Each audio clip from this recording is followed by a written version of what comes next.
NATO allies have committed to long-term continued support for Ukraine. We are not doing this because we want to prolong a war. We are doing this because we want to end the war as soon as possible.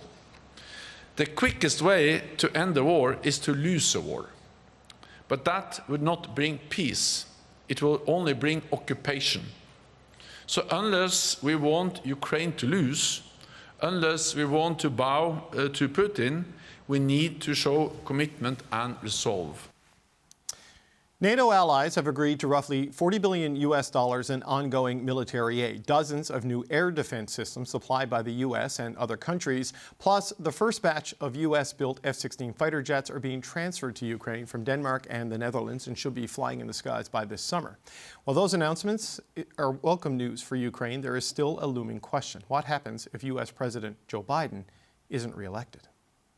Let's be, and I want to be, candid and frank. Now everyone is waiting for November. Americans are waiting for November. In Europe, Middle East, in the Pacific, the whole world is looking to autumn, looking to November. For more on November and this sweeping new package for Ukraine, Alexandra Chyczij is the president of the Canadian-Ukrainian Congress. Alexandra, it's good to see you again. Thank you for joining us today. Thank you, David. I'd like to start with the long-term pledge of military support and other support from NATO allies that was committed to today. What kind of a difference will that make? What's your thoughts on what was put on the table? Well, I think it's high time that Ukraine received additional aid. But because of the pace at which aid has been coming to Ukraine, and especially the long delay over the supplemental package in the U.S., it seems that Ukraine is still being dripped. We saw the horrible consequences of the lack of air defenses in Kyiv the other day when the Children's Cancer Hospital was bombed. That was a deliberate and targeted attack that could have been prevented had Ukraine been given the air defenses that it needed. It's the sort of thing Putin does, too, every time the allies get together, whether it's a G7 meeting where they invite Zelensky or NATO where they're talking about what to do with Ukraine. He ups the barrage of the civilian infrastructure. And as you say, the slow pace has allowed Russia to regain territory from the counteroffensive and continue this. But NATO is now saying Ukraine's path to membership is irreversible. What do you make of that commitment? I know it's not full and immediate membership because it would trigger Article 5, but what do you make of that commitment?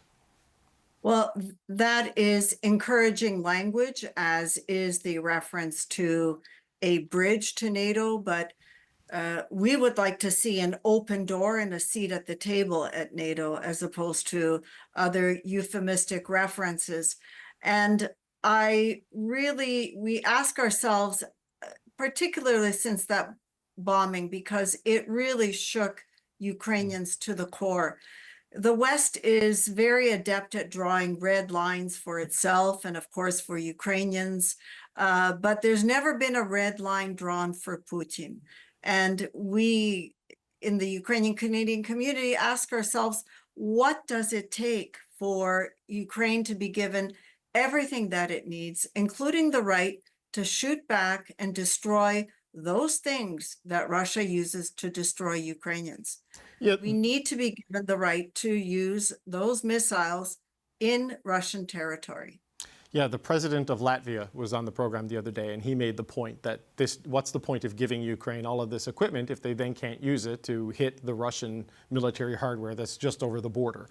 And he hopes this is something that the NATO members, because it's not a NATO policy, but individual states will get to. We don't know if we're going to get that from this particular meeting, but we do know Antony Blinken said today that the first batch of F-16s will soon be delivered to Ukraine.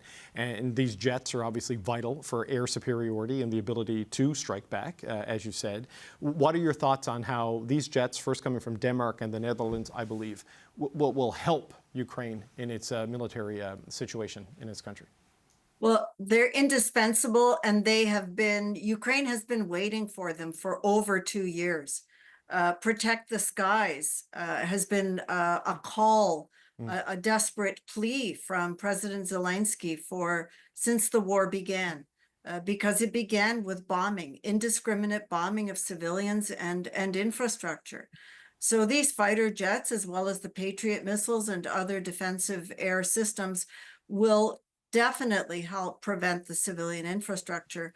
But it is hopefully the beginning of more aid to come more quickly.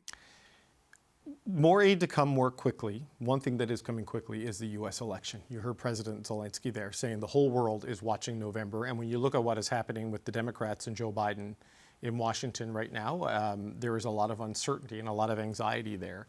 How concerned are the Ukrainian Canadians and Ukrainians around the world about the possibility of Trump winning in November, as President Zelensky was pointing to in his comments in Washington? I think it's not just our Ukrainian Canadian community. I think it's a global concern. We know that European leaders are concerned about the unity of NATO, the future of NATO, the American contribution to NATO under a Trump presidency. We saw, the first term of President Trump, and it has not given us great comfort. It is, of course, a choice for the American people to make, but I think that the sooner that NATO moves, the better off we will all be. What does it say to you that President Zelensky would make those comments in the United States so publicly? And I think he was speaking largely to a Republican audience at the Reagan Foundation, if I remember correctly, when he said it. It is unusual for a leader to weigh in like that. Well, and certainly President Zelensky has experience in dealing with President Trump in the past. It did not bode well for Ukraine then, but I don't think President Zelensky is expressing just his view. It is a view shared by many. And President Trump has not given us any cause for comfort.